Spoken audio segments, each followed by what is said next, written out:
About dreams, because every Tuesday we're going to do a bit on dream interpretation, because everyone has weird dreams that they wonder about quite a bit. Well, joining me on the line, I've got Mr. Paul Gill. You can check him on paulgill.ie, and he is the author of The Definite Book of Dreams. Paul, you're very welcome to the show. How are you?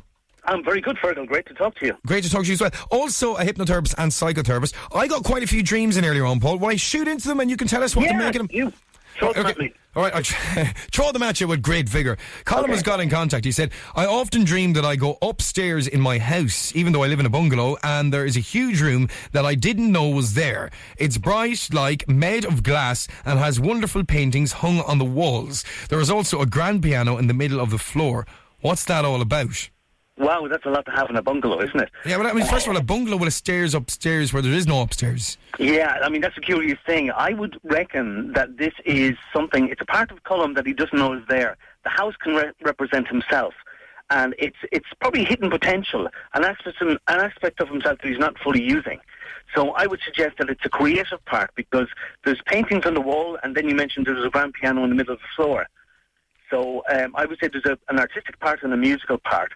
And also because it's bright, it's made of glass, glass is see-through, and it's right under his roof.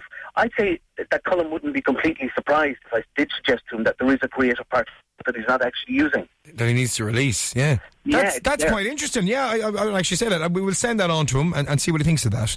That's very interesting. Well, it kind of all the things. But you know, it's only when you explain it that I kind of understand that, really. Well, sometimes when I explain it like that, it's blatantly obvious to the dreamer. And they say, oh my God, yeah, that's me, yeah. I'm too busy at work, so I don't paint anymore. I don't play music anymore.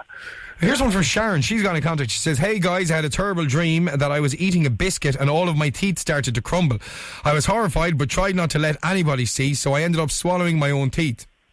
Please explain what this means. Well, that's a horrible dream. I was in the dentist this morning. I went in to get a filling and I came out with the shiniest teeth in Ireland and a hell of a bill. But anyway, yeah, what does that mean? Well, teeth crumbling or teeth falling out is a very common dream that people have. I've never had that dream. I don't ever want to have that dream. Well, do you know what it's about, Fergal? It's about insecurity. Because when you think of it, your teeth, you use your teeth to eat, to feed you, to nourish yourself. And if you didn't have teeth, you wouldn't be able to do any of those things. So she's eating a biscuit, and biscuits naturally crumble in the mouth. So her teeth crumbling and the biscuits crumbling, it's easy to see how she correlated the two. But the thing is that there's other people there, and she tries to hide this fact from them. That's the thing. That's the thing that stands out in the dream for me. She tries to hide it, and she swallows not just her own the biscuit, but the teeth also. So it's like she doesn't want other people. She's trying to save face. You know, again, if you've no teeth, you keep your mouth closed, you keep your lips tightly closed. So she's trying to save face and not let other people see her insecurities. So you wouldn't be surprised if in Sharon's real life that she's actually hiding how she really feels about some situation. Doesn't feel particularly good about herself in certain situations. And the other thing too, crumbling teeth or missing teeth can be repressed anger. Because if you think of it, any animal in nature will strip its teeth to show anger. But if you have no teeth, you're not going to strip your teeth.